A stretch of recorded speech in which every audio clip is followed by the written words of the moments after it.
Hello and welcome to Wisconsin in Focus, powered by the Center Square. I am Dan McCaleb, Vice President of News and Content at the Franklin News Foundation, which publishes the Center Square Newswire service. Joining me today, as he does each and every week, is Benjamin Yount, the Center Square's Wisconsin correspondent. How are you, Ben? I am so excited that I finally get to stop writing about the Southeast Wisconsin Professional Baseball District. You don't know how happy it makes me. Even though Governor Evers was odd as hell and high-fiving the racing sausages, I am so happy to be able to stop writing about the Brewers ballpark, at least for now. You might not have to write about it, Ben, but you got to talk about it at least one last time here, because I'm going to ask you about it. First, let me say we're recording this on Thursday, December 7th, and as you said, we've been talking for months and months now about whether Wisconsin taxpayers should fund renovations of American Family Field to keep the Brewers in Milwaukee. Well, and this might be why this is the last time, at least in a little bit, that we talk about it. Democratic Governor Tony Evers this week signed legislation that means taxpayers, both state of Wisconsin and city of Milwaukee taxpayers, will indeed pay hundreds of millions of dollars for the renovations. Tell our listeners about the details, man. Yeah, this has been sort of a back and forth over how much for months. That there is always the argument, and we here at the Center Square have written it a lot, of should taxpayers pay public money for a private stadium that helps a billionaire team owner put a team of millionaires on the field. And that conversation really didn't get very far here in Wisconsin because, again, back in 1996, when the original deal to build then Miller Park was agreed upon, then Republican Governor Tommy Thompson created this Southeast Wisconsin Professional Baseball Park District, a public entity that owns the ballpark. And I feel like I am just a broken record saying taxpayers are on the hook for this stadium no matter what. Brewers stay, Brewers go. Roof is fixed, roof is not fixed. Wisconsin taxpayers are going to have to pay for it. So the governor this week essentially said the same thing when he signed this $500 million plan. Now, one of the local TV stations here in Milwaukee did a really good job. They put a baseball diamond up with, home plate, first base, second base, third base. And that's how they explained the three parts of this payment. The first base was the $135 million or so that's going to come from Milwaukee and Milwaukee County taxpayers.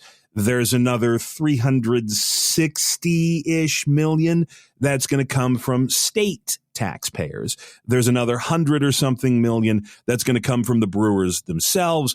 There's a little bit of money in there for, license plate sales because you can get yourself a Brewer vanity plate. There's a new ticket tax on non-Brewer events. Think concerts. That's in there that kicks some cash in. But all told, it's about $500 million from taxpayers to pay for upkeep and renovation at American Family Field. And the governor said this is a good deal because it keeps the Brewers and the $250 million of sales tax that the team generates each year in Milwaukee until 2050. And so this ends essentially the debate of should we, shouldn't we?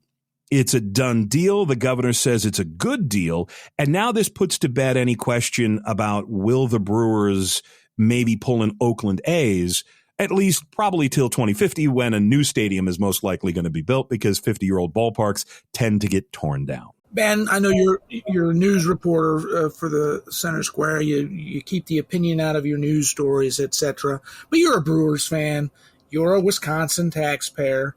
I think you're a Milwaukee County taxpayer as well, right? Just over the line, thank God. Just over the line, okay. In your opinion, again, this is just your Benjamin Yount's opinion. Is this a good deal or not a good deal? This is a deal.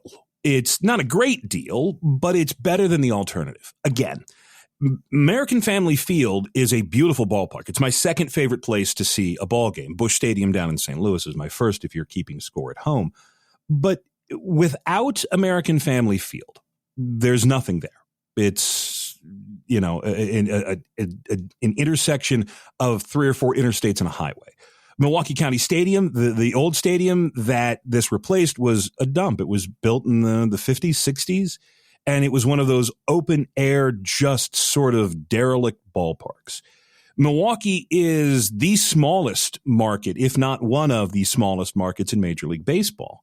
And you hate to have to bend the knee, but there's not a single ballpark in America that's not built without some sort of public investment, whether that's tax breaks or TIF districts or just straight up cash. The team that does it best, by the way, is the Green Bay Packers. They hold a stock sale every couple of years, and fans buy a stock certificate that's absolutely worthless, but they pay $300. Then they take it down to the local frame shop, frame it up, and they get to say they are an owner.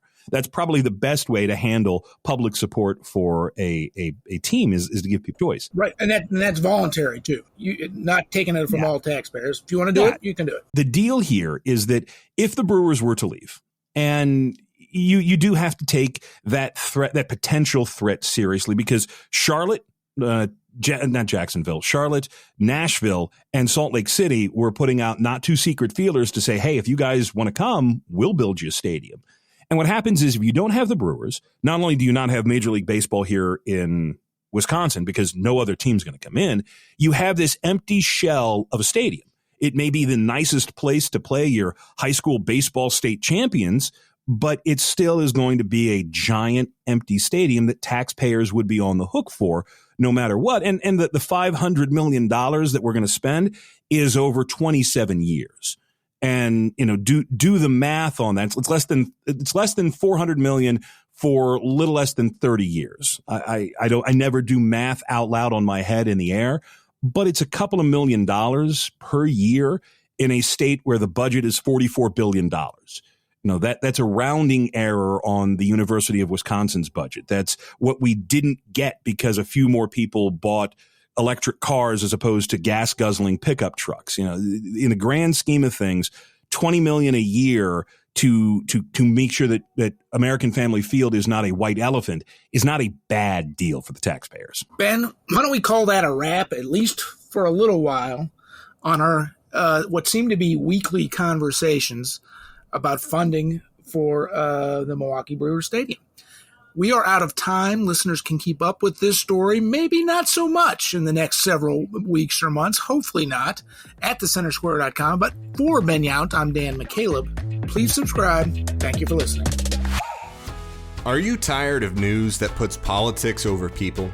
At the nonprofit Franklin News Foundation, we believe in putting people over politics by delivering nonpartisan news and audio content that serves you, the American taxpayer. With Franklin News Foundation, you can read fact-based, state-focused news for free at thecentersquare.com. You can listen to civil, balanced conversations between policy experts through our podcast network at americastalking.com. Or you can get in-depth news on K-12 education spending, curriculum, and school safety at chalkboardnews.com.